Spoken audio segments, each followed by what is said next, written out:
Welcome to the latest Seahawks Draft Log live stream. Rob State and Robbie Williams and Nathan here to talk about a game where the Seahawks have won by 2 points. And I don't think many people expected that going into this game, given the situation that the Colts were facing coming into it, with not just with the injuries at quarterback, but with both cornerbacks out and DeForest Buckner still out, and then losing the left tackle in the game. If you'd have said that even that was going to happen as well, and extend those injury issues during the game, most people would have expected another blowout. But it wasn't that way. I think there's a positive way of looking at this game and a negative way of looking at this game. You can either view it as there is enough concerning things within this performance and maybe some of the previous performances to worry about Seattle's legitimacy as a contender. You could also look at it as the Colts brought their A game. They were expertly coached today on both sides of the ball. They gained a lot from Philip Rivers' experience in that contest. And despite the fact that it looked like they were going to lose for nearly the entirety of that game, they found a way to win, despite the fact they were trailing in the game with 47 seconds left. So I think there's a positive and a negative. Get your super chats in. They've started coming in. Super chats will read your comments or your questions out when they come in. Make sure you like the video. Make sure you subscribe to the channel. Robbie, how are you feeling about this one then? It was stressful. It was your hometown Indianapolis Colts against the Seattle Seahawks. So how are you feeling about this one? Yeah, I mean, you said it right. I think that's the second part of that. The Colts brought their A game today. I mean, and it's still a good roster, even with those players out. That their players came well prepared, and it just looked like we were out of sync. Nothing about it today felt like we were in control. It felt awful from the beginning. We were just in our way, penalties, silly mistakes, things that just kind of just blew up. And you can't just let a team like that hang in there, regardless of how injury prone they are right now or anything like that. And let's give Philip Rivers credit. I mean, they came and played for him today, right? They probably heard all the noise this week as well. Oh, Philip, this is a disaster. This is going to be terrible. I mean, shoot, even I said this earlier. I was texting when I messaged you guys earlier. I was like, I can't believe Philip Rivers is starting this game. Like, I just thought this was going to be an ass whooping, right? But like the reality is they showed up for him and they wanted to prove a point, and they came and played really, really hard for him. And they were well coached, as you said, on both sides of the ball. They came prepared, and hats off. They're missing a lot of players, and they hung in there. We still pulled it off. So that's, I mean, not much you can ask for there. I thought the timeouts at the end were phenomenal by McDonald, using the timeouts there to save the time and give even the announcers like, I'm not really sure what they're doing. I thought it was just a great use of timeouts there. And so, yeah, I'll take it. I mean, it's ugly.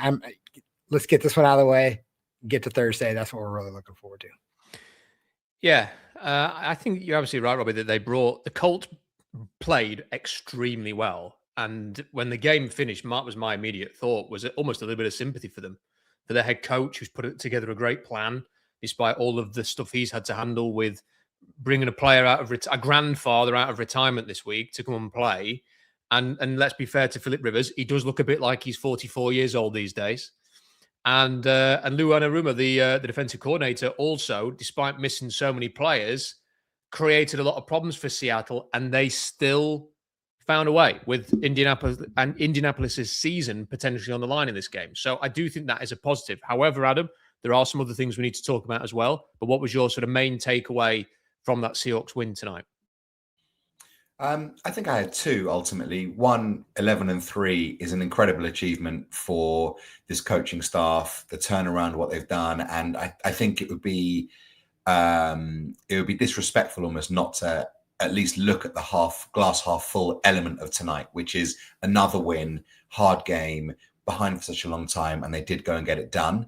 And I suppose, we're trying to analyze the stuff. And I think if I had to look at it, today is the first time in a few weeks where I've looked at the team and thought, maybe we're not as talent rich as I thought we were.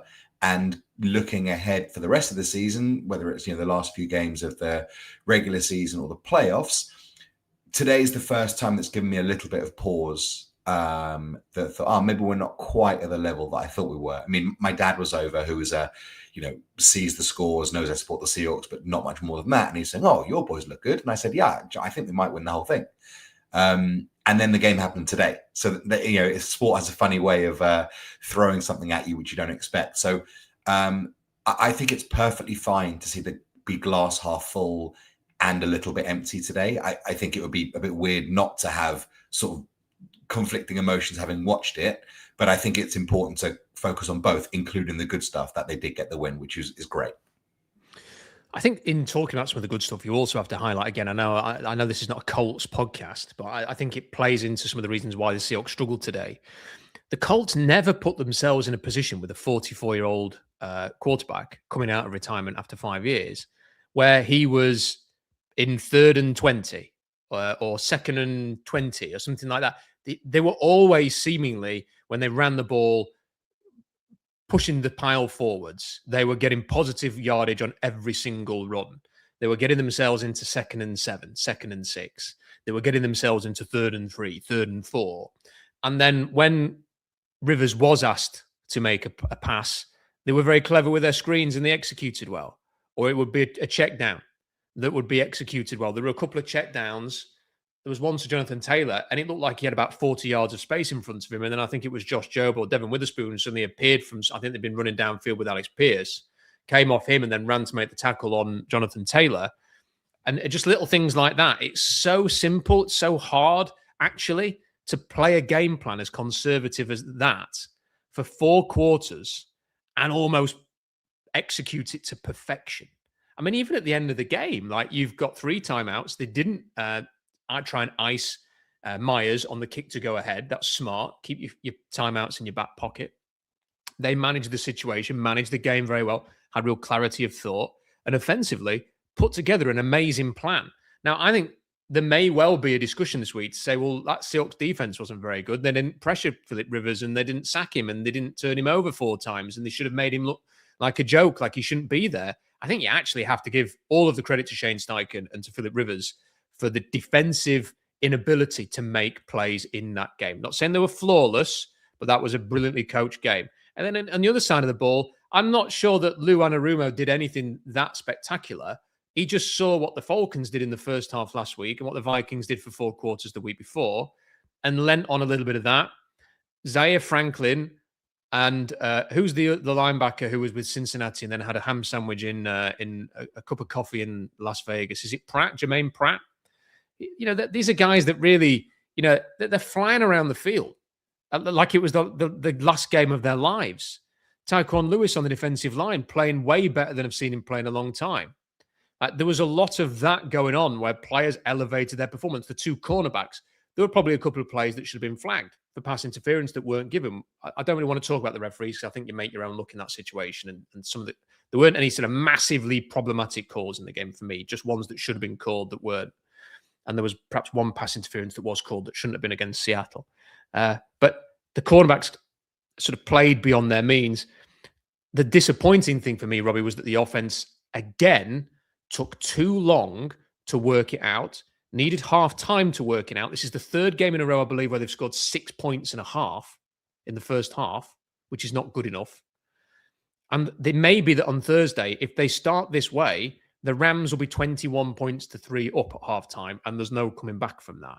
That's going to be the problem. So it's taking them too long, and I don't feel like they've addressed some of the when the pressure comes, they're not very good at dealing with it. And then the other point of that, Robbie, the running game is absolutely unwatchable at this point. That was awful. And it's played in fits and starts all season. It's never been consistent. When it's been good, it's only been okay.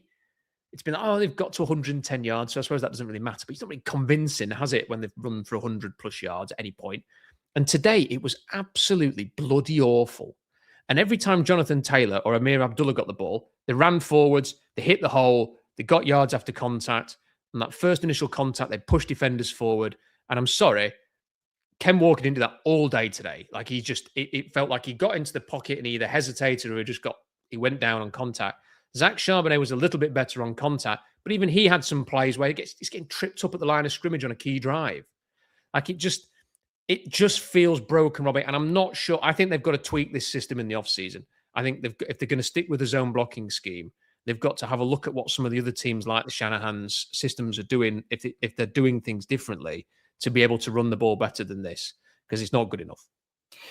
Yeah, so I'll touch on that really fast. I mean, why probably maybe some of the rumors were with the Miami running back. I'm forgetting his name right now. There's some, remind me. Devon A. Shane. Yeah, there was rumors about, us being interested in him at the trade deadline. I mean, they're obviously seeing something there already and something that they're probably wanting to do different. So I imagine this offseason we're going to see either a whole group of different running backs or, a different way to get them going. But the other thing about the offense is that the third down proficiency is just terrible. 2 for 13. That's awful. Just awful. We got to convert more on third down. I mean, McDonald said it at halftime too. Like, we got to get ourselves in better position on third down.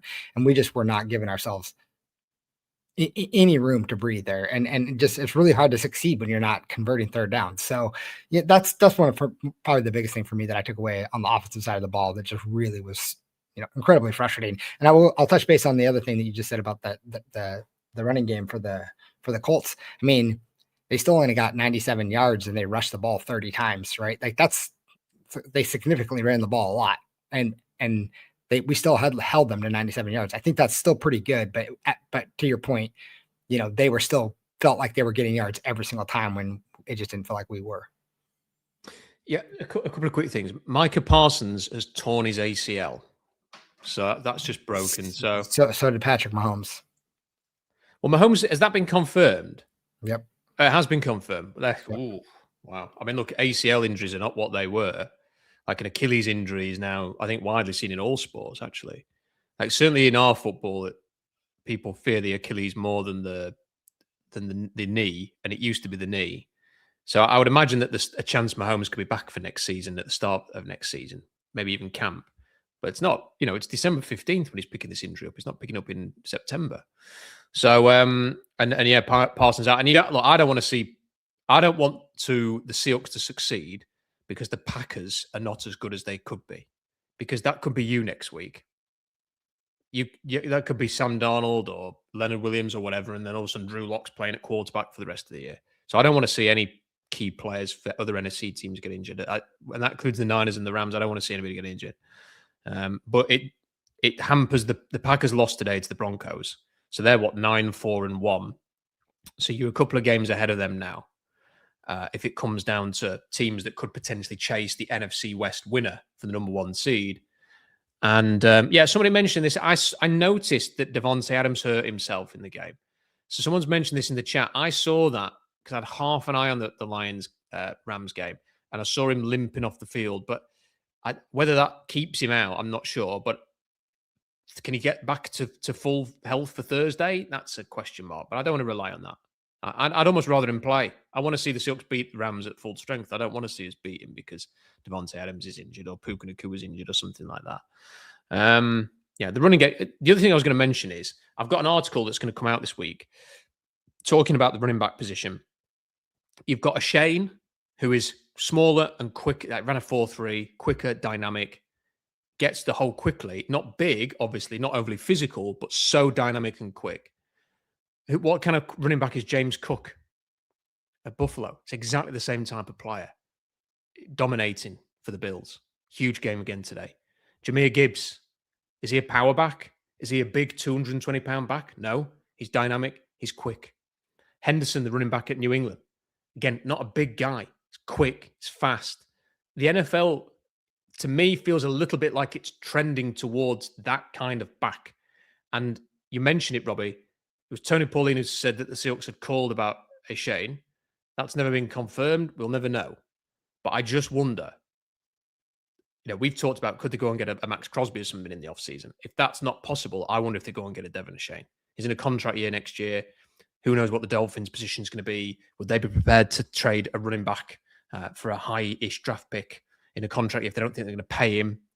I think that could be an interesting target for Seattle. So I think they may well look for that kind of player, and that might, if they want to get wide and if they want to hit that, get through the hole and dart through it, as opposed to just hammering it like Jonathan Taylor today, that might be better. But I don't think Ken Walker is for long in Seattle, and unless Charbonnet can really improve, it's hard to sort of see him getting he may stay in Seattle just because there may not be a cluster of opportunities for him there, and they might keep him as RB2.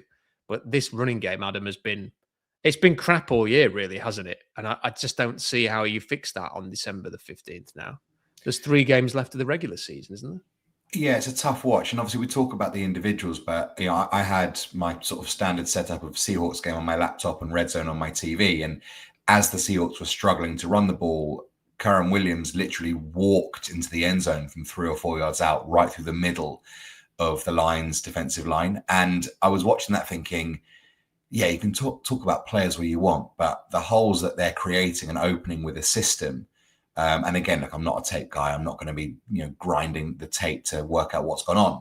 But it struck me there's a systemic thing as much as it's a personnel thing going on that's hampering the running game, because there's just nothing coming from either of them, really. We've seen fits and spurts of the odd one having a decent game or a decent series. I mean, I mentioned to you guys in the chat today that it did feel to me they were rotating them in and out with regularity that I've not seen for a while. I don't know if that's a case that they just thought that neither of them were doing anything, so just try and mix it up as much as they could to try and get someone going. But they almost felt they did so much rotating that they weren't able to get anyone in rhythm.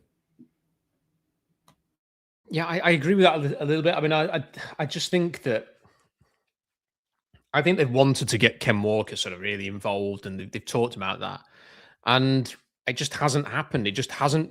I don't think he's convinced when he's been given those extra opportunities. Now, he hasn't been given like a full workload. So, but people keep saying he's not going to get 20, 25 carries in a game. That's not what they mean. They mean sort of touches and snaps and all of this. Well, I'm thinking, well, look, if you want to see if Ken Walker's good, you've got to give him the football. You've got to actually hand him the football and say, run with the football. It's not no good saying, well, he was in for, 70% of the snaps, but only ran 15 times and Charbonnet ran 10 times. I mean, that to me is not giving him the workload. That just means he's on the field.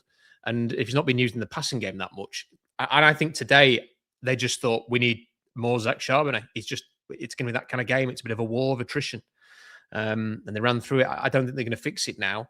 But Robbie, how concerned are you then if they're unable to fix this running game? Is the passing game good enough to make up for it? Because when it's been at its best, it's just been, Jackson Smith-Njigba to the rescue again. Here he is with his 130 yards. He's unstoppable, and he had some big plays again today, some important plays. But is that enough? Can Jackson Smith-Njigba with a pinch of Rashid Shaheed and a sprinkling of Cooper Kupp and AJ Barner, is that going to be enough to make up for the fact you can't run the ball? I'm not sure it is going to be. And then that puts a lot of strain on your defense to keep you in games. I still feel like, and this is something we need to come back to with the offense, you're going to have to score some touchdowns. And today, that was the problem. There's a bigger topic to talk about this. We had a super chat about it. But they didn't score a touchdown today. And that could have cost them their inability to get it in the end zone. Yeah. I mean, simple answer is no. I don't feel comfortable with where they're at. And for me, I think, the running game either has to get going here now. You can't go into the playoffs and expect to not run the football. And then, I say that, but you could throw it on the defense. The defense can win you some games in the playoffs, but it's not going to get you far, right? I mean, this is going to be tough, and we've been relying on the defense a lot this year, and the running game needs to get going. This is something we'll have to, address in the offseason. There's not much you can do about it at this point, but JSN is a beast, so you're gonna rely on him no matter what. The guy always seems to be open. Is he enough to help carry you? I mean, he's a superstar, so superstars make plays. Superstars can help you, get forward and do things that you wouldn't think they'd be able to do. So yeah, I do think he's enough, but I do think we do need K9 or Charbonnet to really figure it out. I think, Adam, before bringing you in on this, I think it is also important to provide the balance on Darnold, that Sam Darnold led effectively 2 game-winning drives at the end of that game. One from, what was he, in his own 5-yard line or something like that, all the way downfield to, yes, kick a field goal, and it would have been nice to get a touchdown there. I don't know what the play calling, what happened with the play calling after the 2-minute warning. I was thinking, just run the ball here, get into range where you can really kill the clock, maybe even get it all the way down to 20 seconds like they did, kick the field goal, and that's it. That's the game. You've won the game at that point, as they showed when they got the following kick, subsequent quick kick. But they then started throwing the ball, and then Darnold's throwing it behind Kupp, and they're not on the same page. And the other throw to the end zone was way, way wide of Kupp as well. That's not good. But then Colts, fair play to their kicker. He kicks a 60-yarder or whatever it is to get them ahead. You're then looking at this and like Softy tweeted, no worries, 7 seconds is more than enough. The Seahawks are going to win this. I have to say, I was not as confident as Softy was when I read his tweets. I was feeling quite the opposite at that point and resigned to defeat. But then one kick return, 2 big pass plays, Adam, they're immediately in field goal range. And the quarterback's still got to do that. Like, he's still got to get you into position to kick those field goals to win that game twice, which is what he did. That's what his job is. Yeah, I mean, on a general point, I don't know what you guys think, but I'm thrilled it worked out for us today. But I do find these long field goals a bit tiresome that win so many games. Like, it's to be winning games on 60 and 55 yards. Like, it doesn't feel like it's a true reflection of the sport to win. But I will 100% take it today. Yeah, I'm thinking about the play calling quite a lot and running the game back through my head, and it almost feels like both teams, just neither of them wanted to ever show their hand fully and get beaten as a result. Like, a lot of it just felt like just allowing the team to play in front of them. And even we talk about Rivers, and I don't think the Seahawks blitzed him once today, did they? It was almost like they were playing a game, like it was such a farcical game in theory that you're playing against a 44-year-old. It was like the Seahawks didn't want to play it like that. They wanted to play it like it was a normal game. They kept 2 safeties deep. They didn't blitz. I don't know. It felt like they were trying to ignore the fact that there was a 44-year-old quarterback and just play an ordinary game. And offensively, it felt similar, like we're just going to play a normal game and ignore sort of the main storyline behind it. You're about to say something, which I'm interested to hear what your response is. I just would like to know, would you want to blitz him, though? Because part of his sort of savviness and experience and benefit of being there, done it, is that if he spots a blitz or if he's spent all week and he can identify that blitz, he'll just throw it where the blitz is coming from. And then he can really just sort of throw it blind in behind where the defender's blitzing from. And if they're running route in behind that, it's sort of an easy release. It was just like not even doing it once. Like it felt like they were deliberately vanilla because they thought vanilla would get it done, and it did, which is fine. But I don't know, the expectation going into the game versus what I saw was so different to how it actually manifested. I think you're right on the 2. I agree with you on the 2 safeties. I don't really understand why they. I mean, look, we've just watched the game. I've not watched the all 22. I don't know. Maybe you watch that and you go, oh, okay, I understand why. Maybe it was Alex Pierce they were worried about. I don't know. Because he is quite a good deep threat. He's one of the better deep threats in the NFL. Maybe that's why they kept the safeties deep. I don't know. But it did feel as if, okay, they're going to run Jonathan Taylor nearly every play. And when it's not Taylor, it's going to be Amir Abdullah. Like, why have you got your safeties back? Like, could you not sort of push people more up to the box? Not so much blitz, but just sort of put that wall in front of the running game. And then do you challenge Phillip Rivers to beat your cornerbacks one-on-one outside? Do you play a bit more man coverage? Do you jolt them and then hope that you're not going to get burnt over the top? And if it happens, well, it happens. I don't know. I genuinely think you kind of touched on it, Adam, or somebody I can't remember if it was you, Adam, or somebody said in the comments, that you kind of feel like you don't need to do anything that exotic in this game. And that would have been perfectly true if the offense had just scored a couple of touchdowns in the game. And they didn't. And that made it harder than it needed. I mean, the Colts scored 3 points in the second half. But I don't know. It's hard to work out, Robbie, and every game is different. All right, Adam, go ahead. So I just want to flag a moment that really kind of crystallized the whole game for me. We had a 3rd down towards the Hawk Nest end zone, and I think Jason McCourty said, right, this is where the Seahawks need their best play, their dagger play. And what happened was, like, Ken Walker fell over. They throw it to him anyway, and he belly flopped into the ground and picked up a yard. And that just felt like it crystallized the whole offensive performance. I didn't want to go through the show and not mention that, because it really struck me at that moment, like, wow, it's one of those games, isn't it? Yeah, that play stuck in my mind because it's one of those where I don't know if did you see before he threw? Did you sort of see Ken Walker fall over? Because I noticed that. I was like, oh crap! And then in like a split second, the ball was out and on its way to Ken Walker, and that's the kind of play that ends up getting picked off. Either because he tries to catch it as he gets up and then he tips it, or it just goes over his head and he's caught. I don't know. Like there was the play at the end when they got into the red zone right at the end when they went ahead for the first time, 13-12, and you just think, like, in that sort of second level red zone, like sort of the slightly deeper red zone, I always think, like, you tight end running across the middle, you attack that soft area, you know, if you can put your Jackson Smith and Jigba out wide, and obviously the targeted Cooper Kupp in there now wide, is there not a lot of space there? Is there not a way to chip away at that? And everything was like out wide, throwing across, you know, to the pylon. I just felt frustrating. But again, I suppose it's very easy to sit here and call the game afterwards. But I don't know what I don't know how concerned to be, because you watch the rest of the, like, Robbie, here's something that has to be mentioned. That every single week I am genuinely expecting the Seahawks to lose one of these games, because everybody else has. Like, everybody else is dropping a game that is, I'm surprised they lost that.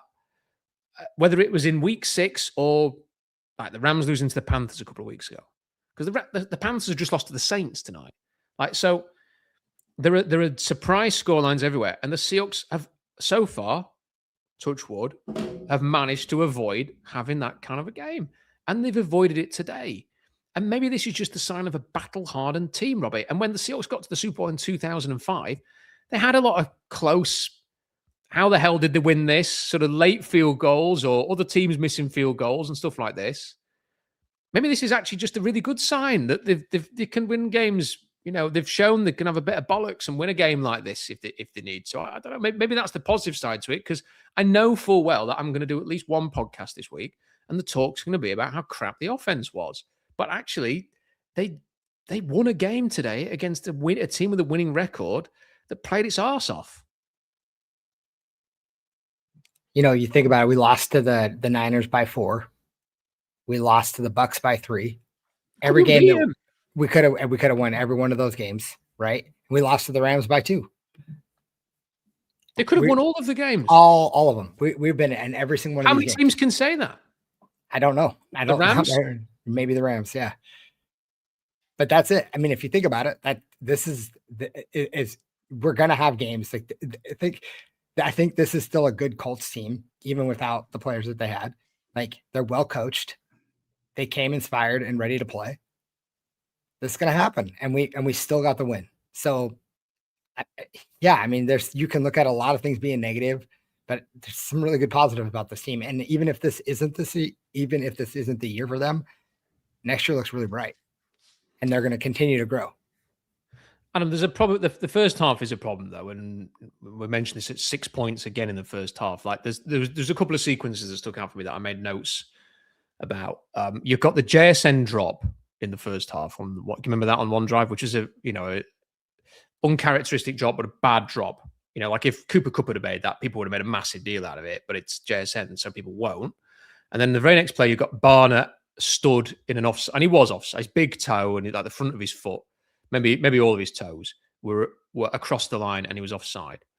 And then on the next play, Clint Kubiak, like everyone was going, oh, bad pass pro from Zach Charbonnet. I'm thinking, why is Zach Charbonnet trying to block Latu, their best defensive end? Like, that doesn't make any sense. Like, why would you call that up on third down to have that matchup? That to me is bad execution, the drop and the penalty, the avoidable penalty. And then it's a bad play call to have Charbonnet blocking the defensive end in that. Or if it's not a bad play call, it's a botch from the protection point of view. Maybe it's the quarterback's fault, I don't know. And then on the next drive, you've got a tricky play to Shaheed, which, my God, if the Seahawks don't run a tricky play again between now and then. In 2013, 2012, Pete would often have some kind of trick, and it almost always worked. Like a flea flicker, Jermaine Kearse catches it against the Falcons, that kind of thing. All of those things would tend to work. Seattle's tricky plays never work, and that was a crap play call. You then got Darnold pressured, scrambled, and hammered on the next play, and then a give-up run from Charbonnet that lost about three yards. Like, it's that kind of like combination of just the players not executing, getting whipped in the trenches, the play calling just baffling, that just makes me think, God, you can't have that on Thursday, Adam. They've got to be better. They've got to start. They've got to come out throwing punches against the Rams. They cannot get behind in that game and chase like they did in LA. They've got to throw a few punches back, score some points, apply some scoreboard pressure, and make the Rams' life difficult.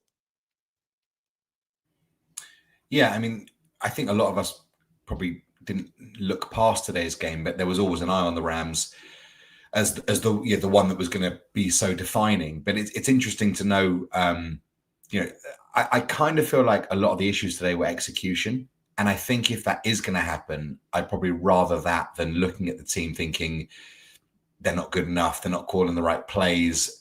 I mean, there was some of that as well, but I don't know. When I think of the moments that frustrated me today, it was the JSN drop, it was an offside, it was why Charbonnet trying to pass pro 1v1 against a non-rushing defensive end. That doesn't make much sense. And there's hopefully the sort of things that with this coaching staff, who we've been full of praise for, and rightly so, they do feel like adults in the room versus some of the like childish, which is ironic from older people, behavior that we saw for the previous 3 or 4 years.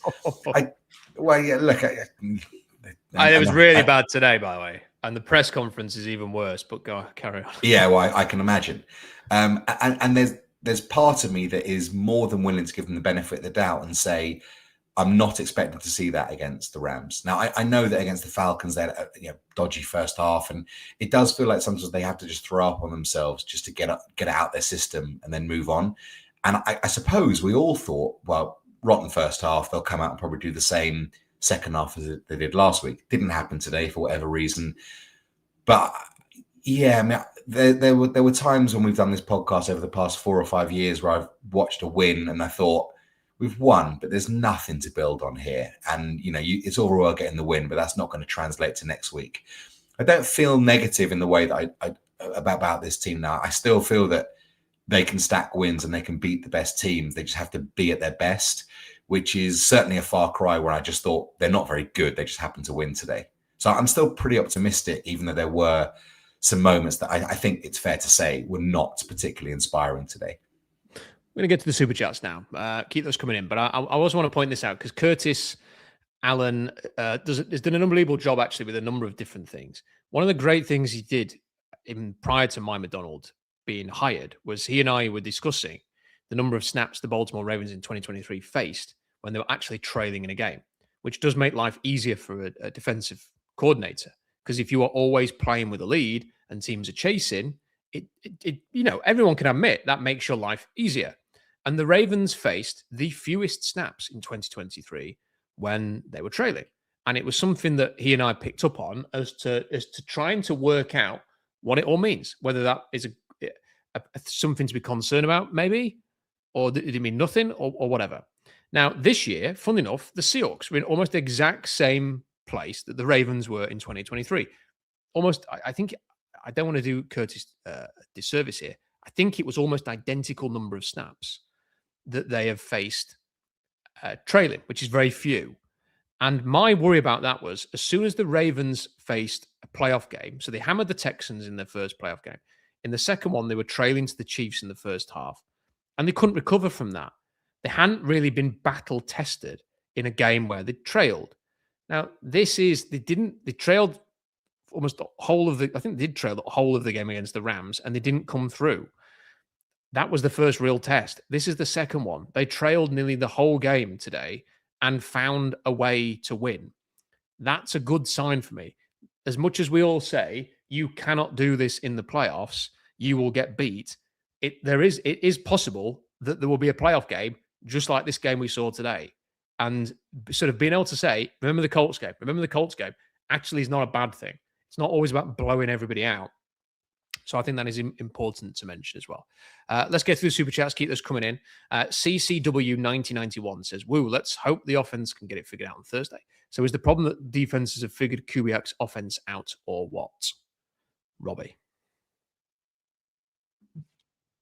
Sorry, I was responding to someone in the chat and said, I look hammered. The man who says, never read the chat, Rob, is replying to someone in the chat.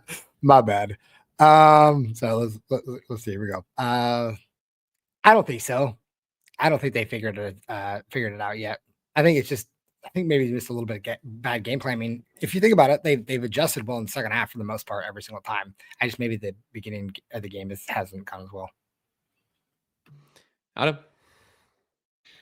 Yeah, it's interesting because what the offense that we were sort of promised when Clint Kubiak was hired is not really what we're seeing, I don't think, at the moment. And yet we're winning, and the offense in other ways has been really good. So it's hard to criticize the guy. But if you were, grading the offense on the specifications that we thought Kubiak was going to come in and show, it's probably quite a low mark, but they're winning in different ways that aren't, not that we didn't expect. So I'm not sure if I've figured out what Kubiak's offense is, to be honest, let alone the opposition. Yeah, I don't think it's that. I think it's too easy to say, well, this has been, has been worked out. I don't think that ever is the case. Like, every game is so different. Like, it would not be a surprise if it's a crazy shootout on Thursday and the offense looks amazing and maybe both defenses don't look very good. Like, that's the NFL. So I don't think it's that much of a concern. And in the end, they did move the ball when they needed to in the key situations late in the game. I just wish that they were kind of rounding for, like, it was trending in the right direction, trending upwards. I don't think the offense has trended upwards for 3 weeks now, really. That second half, maybe that's doing a disservice to the second half last week, but it was against the Falcons, who'd lost all the pass rushers by that point and have lost a lot of fight until they played the Buccaneers and strangely then, won that game. But the Buccaneers have collapsed as well. So that's another thing to think of there. I don't think they've been figured out yet, but we need to see better from them. I've been saving this one. Greg Olson says the Hawks lost this game because field goals cost them. So if people who don't know, one of my rants recently was about Greg Olson's commentary in the Seahawks-Vikings game. The game the Seahawks won 26-0. One of Greg Olson's comments was, field goals will get you beat. Now, I thought about starting the stream with that quote and sort of celebrating in the fact that it had maybe been proven wrong because the Seahawks won this game exclusively with field goals. However, the problem is, Robbie, someone could easily turn around and go, yeah, but if they'd lost the game, the fact that they settled for field goals is why they lost. So it's very difficult for me to jump on Greg Olson's comments for this, because in a way, he's right, and in a way, he's wrong. If they'd have lost the game, it would have been because of the field goals. They won, though, because the kicker kicked 6 field goals, which probably means that just none of us should say anything about field goals. Just let them bloody play the game. It's like saying that they would have won if they would have went for it on 4th down instead of kicking the field goal, or, the analytics say we should do this. There's no guarantees either way. So yeah, I get it. Like, there was a 4th and 3, wasn't there, on either the second to last kick or the last kick? And there may well have been a thought that, well, you should go for it there because then you make it an easier kick and then the time will expire and the analytics say you should go for it. There's probably an argument for that. But this is the thing, Adam. It just gets so bloody boring in the end. Like, I think you've just got to take every game on its merits. And as they were kind of chipping away, it reminded me of like an old school rugby union game. This, like, it just, there's classic World Cup quarterfinals between like an England and Australia where it's like penalties for 3 points. That's rugby's version of field goals. And that's ultimately what determines the game. I've got no problem with that. Like, some football games are going to be that way, Adam. I feel like we've kind of lost sight that there was a lot of games in the past that would end up being maybe a bit of a field goal battle. There's nothing wrong with that if you win. It'd be a terribly boring sport if every game sort of transpired in exactly the same way. And I've been ripping something off that you said. I have been quoting, I must say, in private, where you said that sort of the analytics brigade have got this list of sort of 10 things that one must do to win a game, and it only really counts if you do that. And they probably do feel that, but wouldn't it be absolutely dreadful if you just had to, check off the 10 boxes to win each game? That would be mind-numbing. And I promise you, we wouldn't be staying up till what will probably end up being 2:00 in the morning watching these games because we love it so much. Because the great thing is that every game's different. And honestly, today, I just don't ever feel like the Seahawks thought they were going to lose. Even right up to the end, I just think that they had an inner confidence in their own ability. And rightly so, they were 10-3 coming into it. And they probably just thought they just need to chip away. And it was an aberration being 13-3. And to be honest, the game, it was an aberration. It was just bizarre. And I think deep down they thought, we're not going to concede any more points. Let's just chip away, and we'll get back into it. And fair play to them. Like, you're about to make a horse racing analogy, sort of rounding the corner. They rounded into the home straight, and the jockey got it absolutely right. And finished on top right at the end. And that's, you're allowed to win games like that sometimes. The Lions probably would have gone for a couple of those 4th downs today instead of kicking it. Yeah, good luck to them. And they may well have scored touchdowns. They may well have just got easier field goals, and they may have lost. Like, at the end of the day, the Seahawks won the game. there's a couple of things a quick one. So one of the analytics big things that really annoys me on Twitter is the idea you should never run on 2nd and 10 after a first down completion. Like if you throw and it goes incomplete on first down, the analytics says you should never, ever, ever, ever run the ball on 2nd and 10.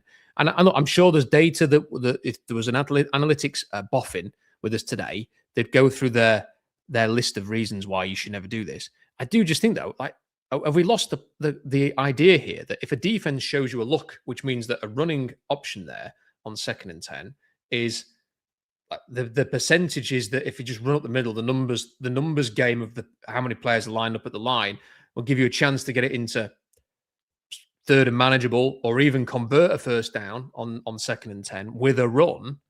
And there's the elements of surprise. Why should that always be ruled out? Like, I don't understand. And if you take away the idea that if we're going to throw incomplete, we will never run the ball, you are tipping your hat to the opponent. Because if you do that, if you never run the ball on 2nd and 10 after an incompletion, the other team will have that information and they will know that you're going to pass every single time on 2nd and 10 and they will act accordingly. So I don't see why it has to be a hard and fast rule. The other thing I wanted to quickly go on before we get to the next super chat, Adam, is you said you're a bit bored of seeing the long field goals. God, I completely agree. What has the NFL done to the sport whereby it's now, it used to be that if you would like, to get into field goal range was quite a thing. Like you'd start, what would have happened 5 years ago is you would have kicked the ball through the end zone at the end of that game. It would have come out to the 20 on the touchback. You would have had to have gone 40 yards, 45 yards at least to have a chance at kicking a field goal, a remote chance. And then even then, a 60-yard field goal would not be a cakewalk because you would use the same football as the players do. The proper players, if you want to call them that. And now, like, teams are getting the ball on the 37, on the 40, and stuff like that. They have to go like 10 yards to get into field goal range. It takes away so much there. Like the thought that the Colts could just sort of get one first down and then manage the clock, and Seattle had to use their timeouts before nailing a field goal that would have been good from 65 yards from a non-spectacular kicker who has bounced onto his 3rd team this season, and he just steps up there and boots it through. Like if you are going to have the kick situation where you keep coming out to like the 35 because of the new dynamic kickoff rule, you shouldn't be using the kicking balls that enable you to get 65-yard, 60-yard kicks with ease. Robbie, do you agree with that? Like it just seems a bit crap to me that like even then, even for the Seahawks at the end, like they had to make 2 big pass plays to get into range, but they were at the 37-yard line when they started that drive with 42 seconds left, knowing that maybe a 60-yarder would have been good enough for the win. I've never been a fan of the new kickoff rules. I've never been a big fan of them at all. I think it's dumb. I don't like how you have to like now announce how you're going to kick an onside. It takes the element of surprise away, and I kind of like that. I mean, shoot, Sean Payton used it in the Super Bowl to open up the second half. I mean, it's phenomenal. Like I want to see that. Like you have to announce it now, like you know it's coming. I think it's just dumb. I'm not a huge fan of it. I understand the reasoning behind it for player safety, but it does take away a little bit of the joy of the game. I just don't understand. When was this like K-ball thing? Like, why has that been introduced? Why are they using different balls for kicking? Like it. Who complained about that? Who last year was going, do you know what would make this much more exciting? Is if we had specialist kicking balls that will mean that records will be set next season. Like, just go back to the way before. Just on that, so it was do you Yeah. remember how devastating it was when Matt Bryant scored that field goal against us in 2012 for Atlanta? But part of the devastation was there were 2 like unbelievable plays that Matt Ryan had to make to even get into field goal range. And now, like, I kind of figured we were going to win as soon as the kickoff return happened, because I just thought, well, they'll get a couple of plays and they'll be in range. And like for a sport that's so exciting, so entertaining, again, thrilled that it worked in our favor today, but it's going to be really annoying to lose a game like that at some point, which inevitably you will do because everyone does. You were at the Broncos Seahawks game, weren't you, in 2022? No, Adam? I wasn't there. You weren't there? Oh, what am I thinking of? Oh, no, I was at the Broncos game last season to open the season. Oh, of course. That's right. Yeah, I'm getting mixed up. But the chances are that if you played that game today, the Broncos would have just happily kicked. I mean, like, it was a big controversial thing. Like, well, you're not letting Russell Wilson throw the ball on third down or fourth down, whatever it was, you go in for the kick and it was way out. He just nails that now. Like he just kicks it straight through the uprights, and it's not even a question mark that you would do that. Like it's too easy. Really, to have confidence that your kicker can smash one through the middle of the uprights without it even coming close to the post like today, it should take a top kicker. You should have one of the top 5 kickers in the NFL. That guy was cut. He's been cut twice this season. He's been cut twice. It just bounced around. Just rocks up and nails a 60-yarder to take the lead. They've ruined that aspect of the game for me. Mr. Latte GT says, is that like a latte with a gin and tonic, by the way? Because that doesn't sound very nice. Although Adam's pulling a face, which he's thinking, give that a bash. Don't mind it. This time of night, you go with anything you can get, you know? It's like a chaser. Horrible refs. Looked totally rigged. I know the Hawks didn't play their best, but the no calls on JSN and the horrible bailout call on 3rd and 7. So I'm a lot of people were angry with the refs, Robbie. I have to say it didn't bother me as much as somebody sent me a tweet saying it was the rig was in that the NFL was trying to allow Philip Rivers to get a win, and ultimately like they set it up. I put it to this person that does that mean that the Seahawks O-line and D-line are in on the act then because they've played so poorly? Were they also like rigging the game? And he replied saying, that's how it works. That's how it happens. So I was like, okay, so Leonard Williams has been bribed then, has he, to let Philip Rivers have a great win? I thought there was a couple of plays, Robbie, where the refs could have called pass interference against the Colts and they didn't. The pass interference on Seattle, which I think was Josh Jobe, was a nonsense call if you're not going to call the other two. But I don't really feel like the refs had a massive impact on this game tonight. Like it was the poor trenches play from Seattle, the fact that the Colts made it more competitive than anybody expected, and Seattle just got the job done for me.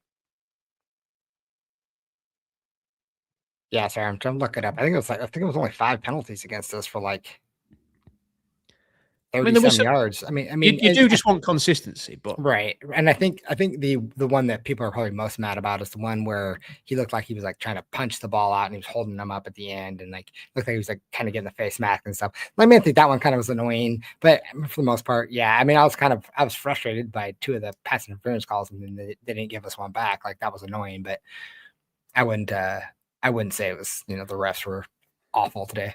I saw that one it was with Jackson Smith and Jigba, but if you throw it short, if you check it down, and then you have him run into the crowd of bodies at the line, like why I wouldn't want if I was a Colts fan, I wouldn't be like, yeah, can you invite Jackson Smith and Jigba to rush back to his feet and go and put the ball down? Like, they just kind of like delayed him a little bit. Maybe they could have had a delay of game penalty, but I didn't see a face mask in there. And the Colts had 3 penalties. The Seahawks had 5. Adam, did you have a problem with the refs? No, I think, well, you'll see this in the English football, Rob, when a referee will make one bad decision, there's a whole chant of Premier League corrupt as F. And it does feel like, it's just a throw-in, lads, like calm down. And it does feel a little bit like here, like you'll get one bad decision in the NFL. It's like rigged, game's rigged. I've seen him do a very good job because the Rivers lost. Yeah, game's rigged, lads. Because of pass interference on the 40-yard line in the middle of the second quarter. Like, it was a bad call. I think, it was the one on Josh Jobe that probably was the one that didn't feel consistent with the rest of the decisions. And look, you want consistency. You're never going to get it. I didn't feel it was particularly egregious today. I didn't notice a huge issue with the refereeing outside of one bad call. Washington Fish Quest says some folks think Myers is overpaid. I know some kickers have bigger legs, but 6 out of 6 with a 52 and a 56-yard game winner. That's an all-world performance. Absolutely. The reason I haven't brought Myers up because I saw this super chat come in and I wanted to sort of save it. And we're now 50 minutes into the stream and really should have talked about the bloke who scored all of Seattle's points today. Robbie, if the Seahawks, if Myers had lost the game for Seattle by missing either of those 2 late kicks, in particular the one that's ultimately won the game, he'd be getting hammered tonight because he didn't score 6 out of 6. He only got 5 out of 6. And then maybe people would have realized, do you know what, though, that the offense should have scored points, should have scored touchdowns, whatever. That he has bailed the offense out. And all of those kicks, high pressure, tight game, every single kick mattered. He had no margin for error in this game. And to be 100%, I think you've got to say that is an outstanding performance of the kicker, and he deserves a ton of credit for that. I do think he's massively disrespected sometimes because he's not flawless, but he's been really good for the Seahawks over the years, by and large. Yeah, I mean, first of all, he was phenomenal today. But I remember even calling for him to get cut this offseason when we were trying to save money. I was like, well, cut the kicker, he's getting paid too much. And, you look at what he's been doing, and he's been great this season. And he's been great pretty much the whole time he's been here. So there's no reason why, he shouldn't get the love and the respect that he deserves, because he's, 6 out of 6 is, like you said, that's really good. Phenomenal. Adam is having a look. He didn't get the one against the Rams. Maybe with the K-balls, he should have done a better job with that one. Because it was about 60-odd yards. It was like a career high. I think if he kicked it, or it would have matched his career high, maybe. But he won them the game today. Like he was the MVP for the Seahawks. Without him, there's no win. Yeah, I mean, kickers are obviously not real players.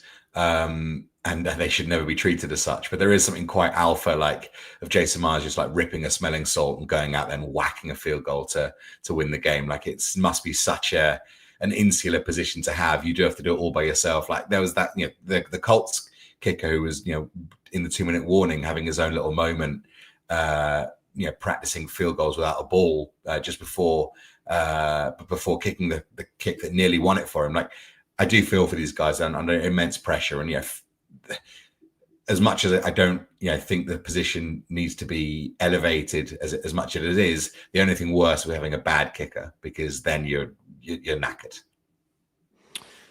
This one from Mike says, Adam has a point. They made it too easy on Rivers. He's 44. His reaction times are going to be slow, and he's rusty.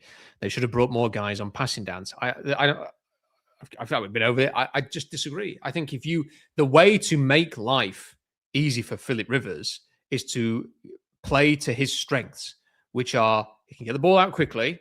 He isn't going to want to throw it downfield. And if you blitz him, you are inviting him to get the ball out quickly and just throw it to where the blitz is coming from. And the best, most experienced quarterbacks in the NFL eat up the blitz for dinner.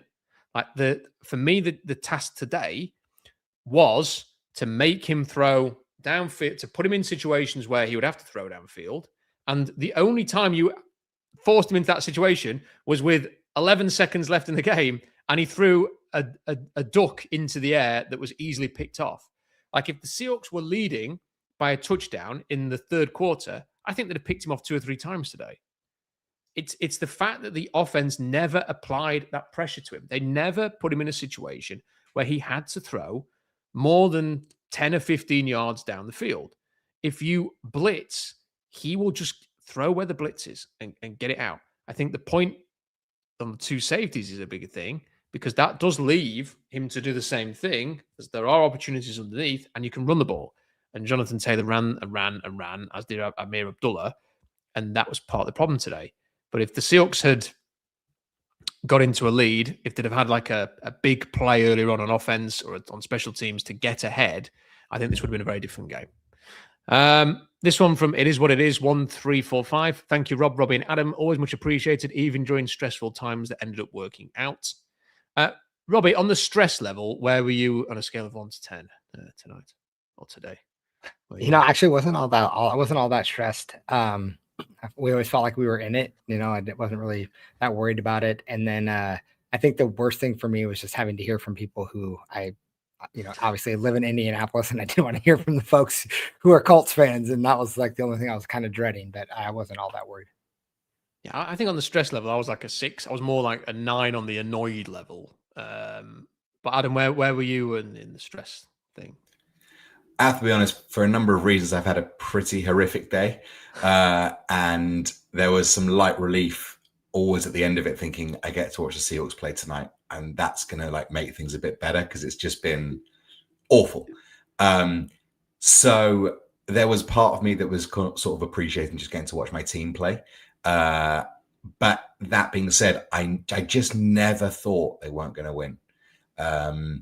Maybe that's being wise after the fact. but I don't think that's the case. I just couldn't rationalize in my mind they weren't going to beat Phillip Rivers.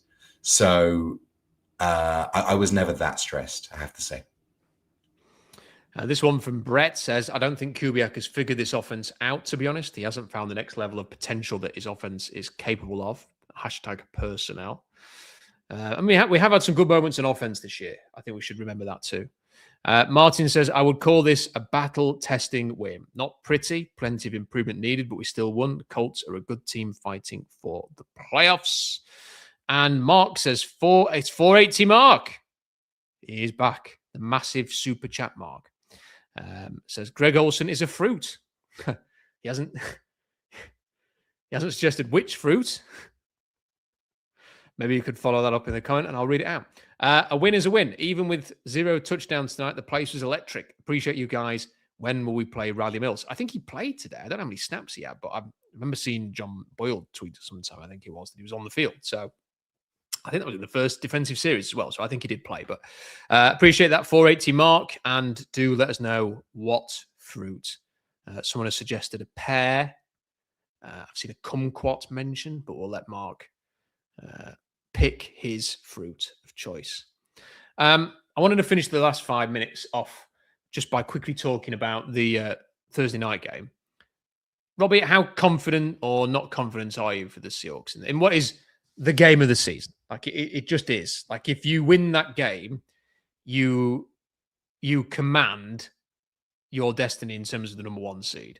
And I do think it's worth having that number 1 seed and being in a bye and just already being in the divisional round. Don't have to worry about any wildcard games. So I think it's a big deal. Biggest game of the season, Thursday night, late night for me, late night for Adam if he's staying up. What do you think? I mean, I'll be honest. My level of confidence is not very high on the game. Just it just for some reason watching the Rams play and the way they put 41 up tonight on Detroit, right? I think the only thing I could think of is they just got off a really tough game playing Detroit. That maybe they'll have a bad game coming out Thursday. I don't know. I want to win, but my level of confidence really is not super high. I know we have a chance for sure. I'm not saying it, but for me, it's probably like 40% confidence. Adam? Yeah, I'm a little less confident than I was 4 hours ago. Safe to say that. I maybe overestimated the true level of the Seahawks roster, but then hopefully I haven't, and maybe they will turn it around. And today was just that sort of strange game with an odd situation that you're never likely to face again. But there is a sort of inevitability about watching the Rams sometimes on offense where they just look very difficult to stop in a number of ways. But then, Stafford in his last, two weeks ago was a disaster on the road. So, look, isn't it nice to be involved in a game of this magnitude in late December? I know I'm really clutching at straws there. Isn't it just nice to be involved? Isn't it nice that anyone cares about us again? It's mega, isn't it? Like it really has that feeling of being season defining, because I do think if they can get the number 1 seed, the sky really is the limit. They have been so good on the road, but I don't fancy them going 3 games on the road in a playoffs. But if you can give me 2 home games, I mean that's a monstrous advantage over everyone else. Huge. So if they did end up as the 5 seed, they would end up playing. So it'd be the Eagles would play the Packers currently. It must be at the NFC South. Oh, sorry. The Bears would play the Packers because the Bears are currently the 2. So they would play the 7, the Packers. The Eagles would play the Niners and the Bucs would play the Seahawks in Tampa Bay as things stand. So that would be you. And then obviously you would then have to see whether the Niners or the Packers won. And if they didn't, you'd be going to the Rams in the divisional round. So there you go. And that, the Rams in the divisional round, there would be a healthy amount of Seahawks fans in LA Stadium. So it could be worse. I still think if you can avoid playing in Lambeau, that's the main thing for me. And I don't really want to play the Niners. I think, the fact that the Niners are still in this thing, but the thing that worries me probably isn't anything to do with the two teams that are playing on Thursday. It's maybe more that this is it for the Rams in a way. They have to play the Falcons and the Cardinals to end the season. Like, they could probably play at a 6 out of 10 level in the final 2 weeks of the year and still win those games. So we would have to beat the Rams and then go to Carolina and win, and then go to San Francisco and win, which is no gimme. Like, it could be that you beat the Rams, you beat the Panthers, and then lose to the Niners, and you finish 5th seed. So, like, that's the thing. So you're saying there's a chance. Well, it just worries me that this is kind of like the Rams can afford to treat this game like, come on, this is the one. Yeah. Like, whereas the Seahawks can't really treat it that way. It is kind of like the one for them, but then they'd have another one and another one. Like, it's a bit unfair that the way that's played out in the schedule, that Seattle has got such a tough end to the season. But I suppose that's why you go for the bye, because then if you can get through it, you get the bye, and then you can move forward. But I'm not sure that I fancy Seattle to get through these 2 games and then have to go and play a week after, and then effectively win 3 playoff games to get to the Super Bowl. That feels like quite a big ask for a young team. But we will see. And Adam nodded when I said he's staying up. So, he and I will be staying up to watch the game of the season so far. And I want the signature win. I want to see a win that just makes, it'd be great to have like 10 or 11 days just basking in that win against the Rams. Knowing you could watch the other games at the weekend, Seattle's already won. That's great. That'd be just perfect. And the thing, I'm going to argue against myself here, if you win against the Rams, and if the Niners lose to the Colts or the Bears, they might rest players in the final game because they've already got a lot of injuries, and they might treat that as their bye week if they're already in the playoffs. So that might not be the toughest game that we think if they're resting the quarterback and Kittle and Trent Williams maybe and Christian McCaffrey. We'll see. So on that note, let's all look forward to a late night on Thursday. Big thank you. There's a couple of super chats coming out I just have to finish off with. So big thank you to 3 handicap. There's no message, but just supporting the channel. Really appreciate that. And to Josh, who says, my hope is that it's meant to be pouring and the Rams struggle in the rain. Well, that may well help Seattle. And I do think you have to run the ball against the Rams as well. So hopefully the Seahawks can find a way to run the ball in the next few days. Big thank you for all the super chats. Big thank you. Great watching live numbers tonight. Really appreciate that. Big thank you to Robbie and Adam. Please do like the video if you haven't already. Leave a comment in the comment section, not just in the live chat. Do it in the comment section. Subscribe if you've not subscribed already, because there's still about half the people who watch these videos have not subscribed. So it'd be really appreciative if you would. After we've done the stream, go on your app, on your phone, on your tablet, click the hype button. That will promote the video to get more eyes on it. And I am now going to go and write a few words down for SeahawksTrackBlog.com. So check out that later. And I'm going to have that piece on the running backs published, if I'm not bash my headphones out, on either, I'm probably going to do that on Tuesday. So keep an eye out for that on Tuesday. It might be Wednesday instead. Seahawks Collective Tuesday as well. Bump and Stacey on Tuesday. Puck Sports on Wednesday. I think I've mentioned everything. Have a great rest of your weekend. Until next time, bye for now.